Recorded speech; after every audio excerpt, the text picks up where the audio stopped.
आमर संस्कृति आमर संस्कार सर्वदा रहू आम सहित। भारतर महान ग्रंथ आउ काव्यगुड़िकर संपूर्ण संकलन सब्सक्राइब करंतु तिलक।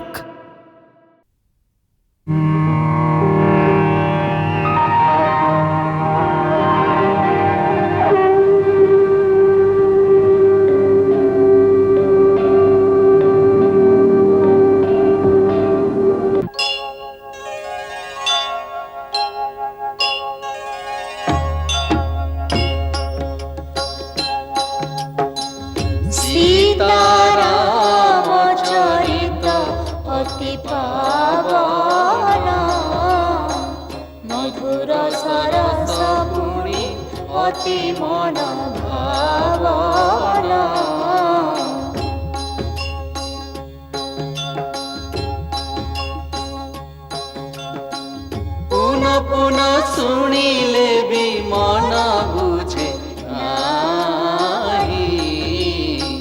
हृदय तृष्णा केबे हेले न मराई।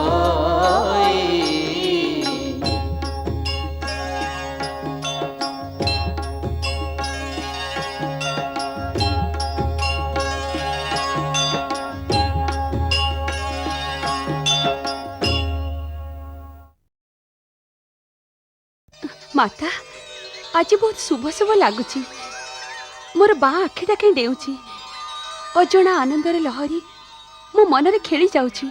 सेइति पई तो एते खुशी लागुचु। आज प्रथम थर पई तो कथारे एते उल्लास आ मुहरे प्रसन्नता देखा जाउची। हाँ माता सोइला बेले एमिति लागिला जेमिति मो बा हाथ मो स्वामी को हाथ पाखे पहुंची जाइची। पुत्री बरं एकथा कह जे तो स्वामी श्रीराम का हाथ ए नरकरु तते उद्धार करिबा पई उठी जाइची। निश्चित से विराट बानर तो संदेश तो स्वामी को सुनेई देइची। तांकर पाद तते उद्धार करिबा पई ए लंकापुर आड़ को बढ़ी सारिची। जोथि पई तो अंतर रे आनंद खेलुची आउ ए शुभ लक्षण भी सत। हाँ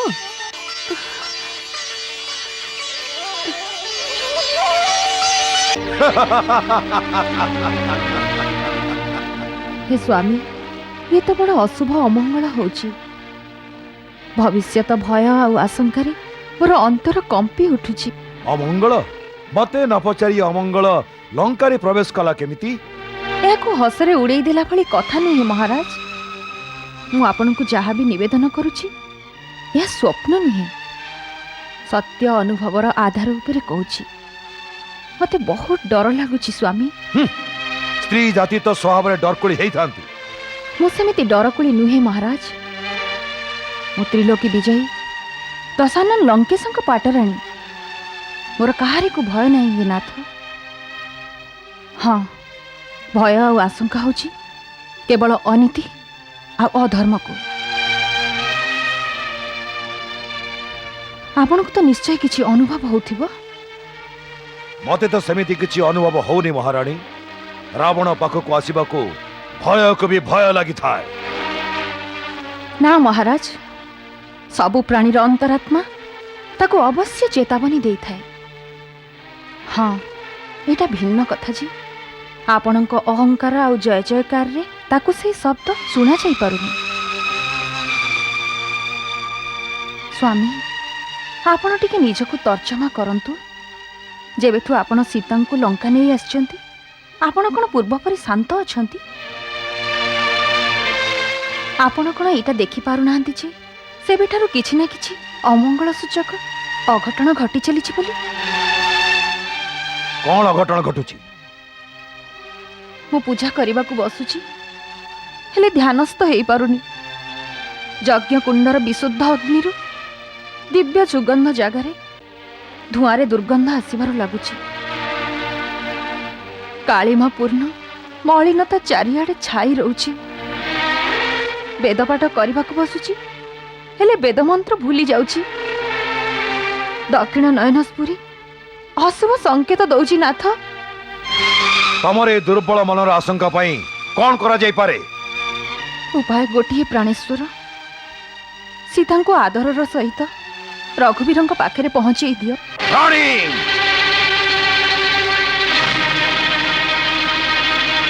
ଏବେ ଜାଣିପାରିଲି ତମ ଅମଙ୍ଗଳର ପ୍ରକୃତ କାରଣଟା କଣ। ସୀତାର ସୌତୁଣୀର ଭୟ। ନା, ସୀତା ମୋର ସଉତୁଣୀ ନୁହେଁ। କିନ୍ତୁ ହବ, ଅବଶ୍ୟ ହବ। ଆଉ ସେଇଦିନ ତମଠୁ ପାଟରାଣୀ ପଦ ଛିନ୍ନ ହେଇଯିବ। ଏଇ ଅମଙ୍ଗଳ ଆଶଙ୍କାରେ ଅଧୀର ରହୁଛ ତମେ। ମଙ୍ଗଳ ହଉ କି ଅମଙ୍ଗଳ, ଏବେ ସୀତା ବଞ୍ଚିବ ତ ଲଙ୍କାରେ, ଆଉ ମରିବ ତ ଲଙ୍କାରେ। କଥା କଣ? କଣ ପାଇଁ ଏ ବାଦ୍ୟ? ତିଲୋକ ବିଜେତା ଲଙ୍କେଶ୍ୱର ମହାରାଜଙ୍କର ଜୟ ହେଉ। ଗୁପ୍ତଚର ଖବର ଆଣିଛି ମହାରାଜ। କଣ ସମାଚାର ଆଣିଛ? ମହାରାଜ, ସମାଚାର ହେଲା ସୀତାଙ୍କ ପତି ରାମ, ନିଜ ଭାଇ ଲକ୍ଷ୍ମଣ ଆଉ କିଷ୍କିନ୍ଧା ରାଜା ସୁଗ୍ରୀବଙ୍କର ବିରାଟ ବଡ଼ ବାନର ସେନା ସହିତ ସମୁଦ୍ରର ସେପଟକୁ ଆସିଗଲେଣି।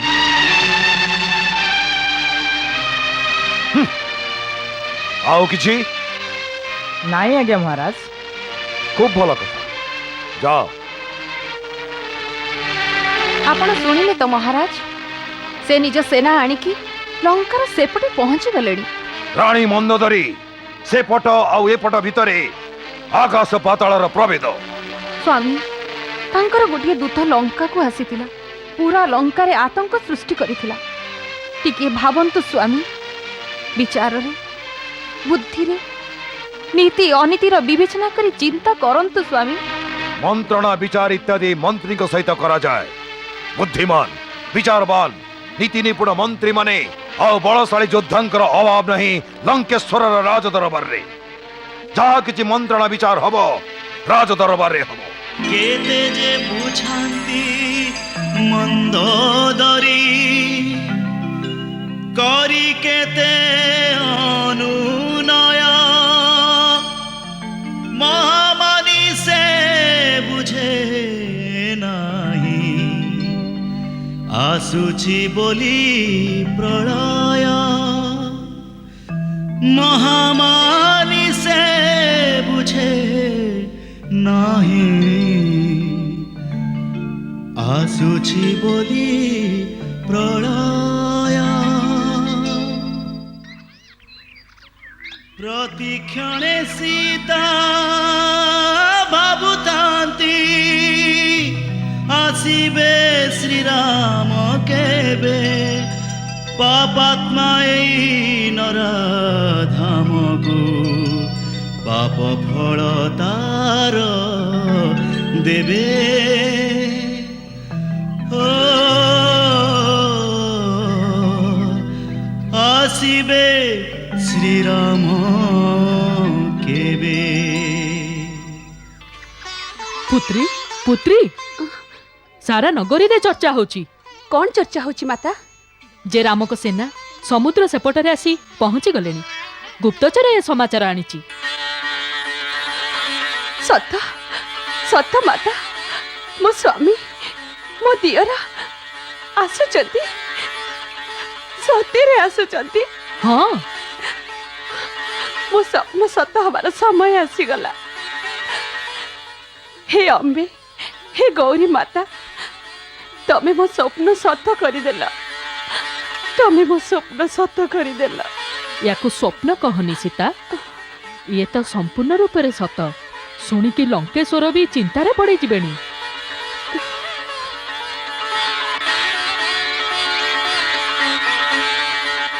ଯୁବରାଜ ଇନ୍ଦ୍ରଜିତ, ଅନୁଜ ବିଭୀଷଣ, ସେନାପତି ଆକମ୍ପନ, ପ୍ରହସ୍ତ, ମହାପାଳ, ଦୁର୍ମୁଖ ଆଉ ମନ୍ତ୍ରିମଣ୍ଡଳର ସଦସ୍ୟଗଣ, ଆପଣ ସମସ୍ତେ ଶୁଣି ସାରିଥିବେ ଦୁଇ ବନବାସୀ ଭାଇ ରାମ ଆଉ ଲକ୍ଷ୍ମଣ କିଷ୍କିନ୍ଧାର ବାନର ସେନା ସହିତ ସମୁଦ୍ର ଆରପଟରେ ପହଞ୍ଚି ଗଲେଣି। ଗୁପ୍ତଚରଙ୍କ କହିବା କଥା ଯେ ସେମାନେ ଲଙ୍କା ଉପରେ ଆକ୍ରମଣ ପ୍ରସ୍ତୁତିରେ ଅଛନ୍ତି। ଏ ସମାଚାର ଲଙ୍କାରେ ନିଆଁ ପରି ବ୍ୟାପି ସାରିଛି। ପ୍ରଜାକୁଳ ଚିନ୍ତିତ ଅଛନ୍ତି। ଏବେ ଯୁଦ୍ଧ ଲଙ୍କାର ଦ୍ୱାର ଦେଶରେ ପହଞ୍ଚିଛି। ପୂଜ୍ୟ ଶ୍ରୀ ମାଲ୍ୟବାନ, ଆପଣଙ୍କୁ ବି ଡର ଲାଗୁଛି ନା କଣ? ଶାନ୍ତ ଯୁବରାଜ, ମାଲ୍ୟବାନ ଆମର ଗୁରୁଜନ, ବୁଦ୍ଧିମାନ। ଆମେ ତାଙ୍କ ସହ ଏକମତ ନହେଲେ ବି ତାଙ୍କ ମତାମତକୁ ସମ୍ମାନ ଦେବା ଉଚିତ। पारिषद वर्ग जेबे भी कौन विकट समस्या उपस्थित होईछि मु आपणक सहित विचार विमर्श करी आगु पाद बढ़ेछि। से दिन सभा को बंधाई आसीथिबा बानर हनुमानर हत्यार विचार रे भी विभीषणर मत नथिबारु मु त्याग करिथिली। सेठी तो भूल रहीगला। सेई दिन से मांकड़ को हत्या करथिले आज ये समस्यार सम्मुखीन होई नथांते। ना से जीवित फेरी थांता ना से दुही को एठिकार खबर मिली थांता। एबे भी समस्या कौन जटिल हो जाइछि। समुद्र सेपारू आसीबार अर्थ तो या नुहे जे से माने 100 योजन अर्थात 400 कोश विशाल समुद्र को लंघी सेना सहित लंका चली आसीबे। सेनापति अकंपन अति कम आपण एक कथा कहतुनि। आपण निजे आपण आखिरे देखिचंती जे रामंक पराक्रम कौन थिला। से जंगल भितरु केवल आपण आ सुपर्णखा युद्धभूमि चली आसी निज जीवन बंचई थिले।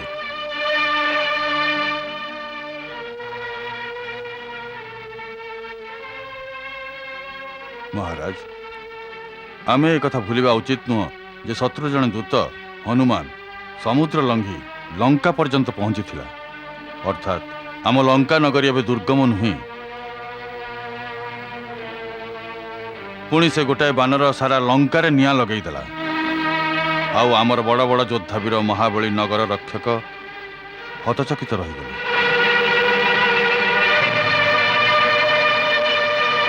यार अर्थ होची जे आमर सुरक्षार बल भी सुरक्षित ही नहीं। एबे तू राय दे विभीषण आमे कौन करबा उचित? महाबली लंकेश्वर श्री रामचंद्र को विभीषण शत्रु को श्री लगे संबोधन करना। क्षमा लंकेश्वर मो कहवा कथा जे रामंक सहित शत्रुता आमे आरंभ करथिले। कौन से समय भी से प्रथमे आक्रमण करना।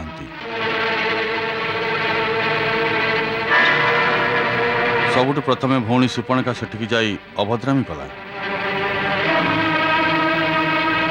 खर दूषण विचार न कर निज अहंकार मत्त होई तांका संगे शत्रुतापूर्ण व्यवहार कले।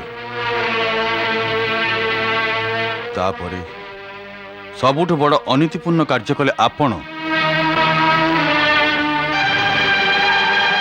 तांका स्त्री को हरण करी तांका मान मर्यादा को आघात दे। विभीषण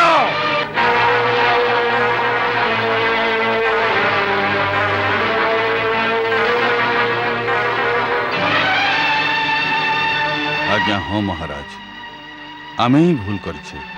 आउ आमको भूल सुधार करी देवी सीता को सम्मान पूर्वक तांका पति पाखरे पहुंचे देवा उचित।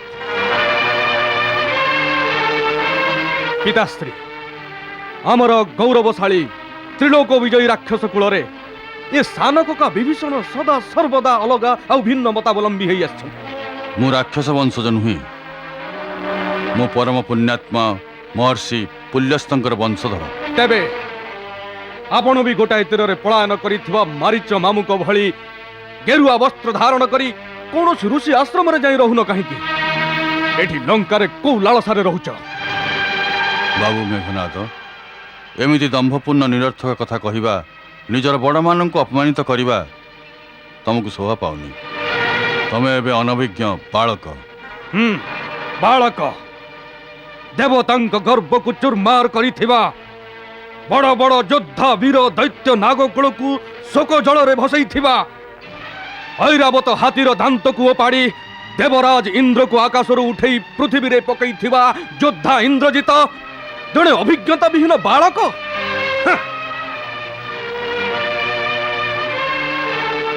पिताश्री बण रे बुलुथिबा दुई छार मानव आउ तांको साथी रे किछि बानर आपण से मानको भय करूछंती काहेकि? भय शब्द तो रावणर शब्द को सरे जमा नहीं। आओ से नर एवं बानर मोर किसी क्षति करि परिबेनी। महाराज दशानन मु आपण को पिता समान सम्मान करे। आपण केवल राजा नुहंती मोर ज्येष्ठ भ्राता भी। जहां को आपण साधारण वनवासी मानव कई उपेक्षा करूछंती तांको वीरत्व गाथा भूली जांतुनी। परमवीर सुबाहु वीर कबंध आउ विराट खरदूषण त्रिशिरा जगतर सबुठु महाबली वीर बाली ए समस्ते तांको तीरे शिकार हेई जमलोक जाइछंती। जो बानर को आपण उपहास करुछंती तार कर्तृत्वर चिन्ह लंकार कोण अनुकोण जलिक भस्म होइथिबा अट्टालिका गुड़िक दरपड़ा अवस्था थिबा लंकार प्राचीर आ भूमि पतित स्वर्ण स्तंभ रूप देखा जाउछि।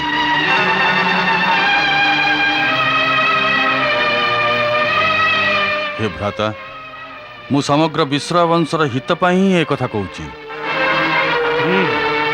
हित ପାଇଁ କହୁଛନ୍ତି ନା କା ପୁରୁଷତାର ପାଠ ପଢଉଛନ୍ତି? ମୁଁ ଧର୍ମ ତଥା ନୀତିର ମାର୍ଗ ପ୍ରଶସ୍ତ କରୁଛି ବତ୍ସ ଇନ୍ଦ୍ରଜିତ। ଭୁଲ ନିଷ୍ପତ୍ତି ଦେଇକି ପଥଭ୍ରଷ୍ଟ କରୁଥିବା ଚାଟୁକାର ଅମାତ୍ୟଙ୍କ ଠାରୁ ସାବଧାନ କରିବାକୁ ଚାହୁଁଛି। ସଚିବ ବୈଦ୍ୟ ଗୁରୁ ଏଇ 3 ଜଣ କେବେ ଯଦି ହେଲେ ମନେ ଭୟଭୀତ राज धर्म दंड 3 कर्म बेगे हुए सर्वनाश।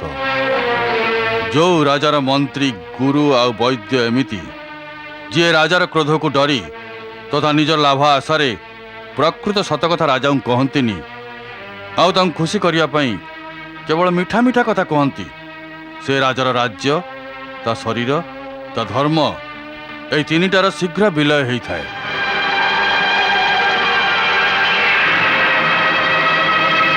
महाराज लंकेश्वर मो आदरणीय भ्राता केबे केबे काम आ क्रोधर उत्तेजनार आवेगरे एई कुमतिर शिकार हेई मनीष विपथगामी होता है किंतु निज भूल को बेल थाउ थाउ सुधारी नेबा ही बुद्धिमानी। हे दशानन आपण मत्तरे चूर हेई गोटाए पर नारी को जम फास परी गलारे बांधी आनिछंती। महाराज से राक्षस कूल काल रात्रि सह समान। विभीषण तो व्यतीत आउ केही जदि ए भली प्रलाप करिथांता तेबे एई मुहूर्त रे ताकू जीवन ने मारी देथांती।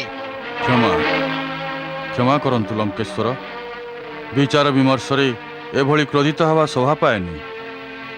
हे वेद प्रवीण टिके विचार करी कार्य करंतु। जो पर नारी को तार इच्छा विरुद्ध रे पाशविक बलर प्रभाव रे हरण करा जाए सेई नारी एक विषपूर्ण पात्र सदृश होता है। सेथिपई मु आपन हाथ जोड़ी प्रार्थना करुछि भाई सीता को सम्मानर सह तांक पति पाखरे पहुंचाई दियंतु। एथिरे आपन सम्मान कमिबनी बरं 3 लोकरे आपन जस बढ़ी जिवो। जस बढ़िब नुहे 3 लोकरे का पुरुष कहिबे।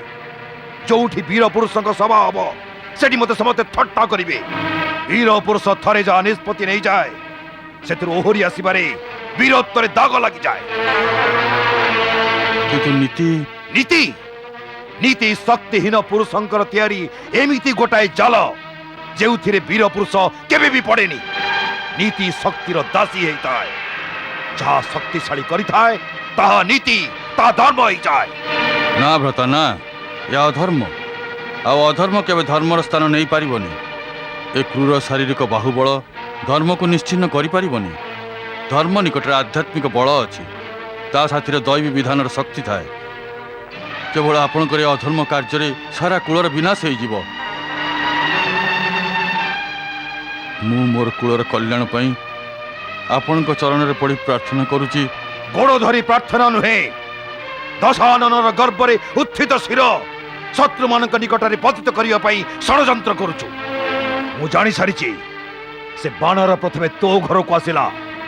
तू ताको सीतार ठिकणा कहिलु से सारा लंकारे निया लगेला किंतु तो घर पड़िलानी। घरर रहस्य अन्य आगरे कौतुबा कुलांगार तू बाल्य कालरु ही मोर विरोधी। सारा लंकारे केवल तू ही निजर भाईचारार भातगांडी अलगा बसई आसुचु। मते नीति आ धर्म शिखौचु। जा कुलांगार कुलद्रोही से वनवासी मानक जाई नीति शिक्षा दे। जा प्रति तोर अलड़ा प्रीति अछि जा। भाई मते भूल बुझंतुनी आपण मोर पिता समान। मु निष्कपट और अनाविल भाव सर्वदा आपण मंगल चाहे सर्वदा आपण कल्याण भी चाहे आसी। से ही भावना मु पुणी थरे आपण चरण धरी प्रार्थना करुची जे श्रीराम त्रिलोकर स्वामी तांक सह शत्रुता करंतुनी। उठ कुल कलंक जा मो दृष्टि अंतर हे जा। जा लंकारे तो पई आदो स्थान नहीं जा।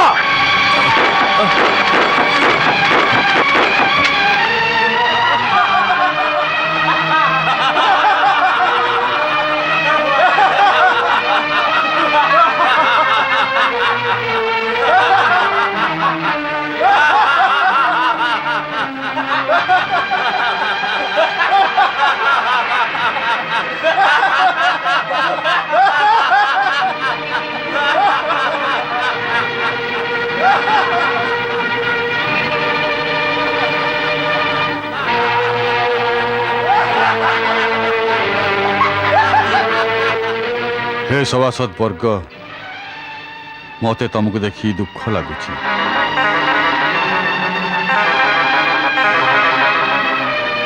मु तुम समस्त ऊपर झुलुवा खड्ग को देखी पारुची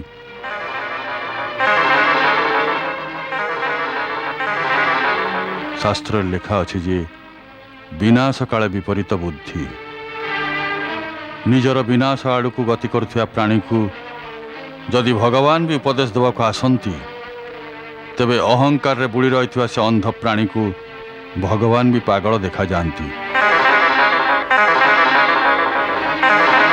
आउ निजर दुर्बुद्धि को सर्वश्रेष्ठ मानने तमान भली एमिति हसी हसी निजर विनाशर गर्भरे से पोती ही जाई थाए।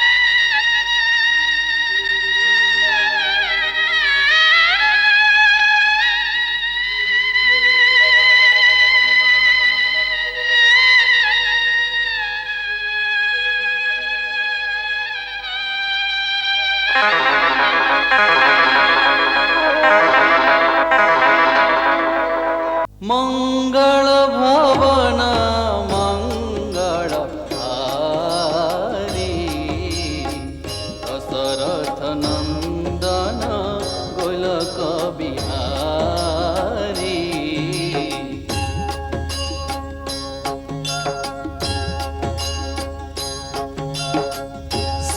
सीताराम चरित अति पावन मधुर सरस पुणी अति मन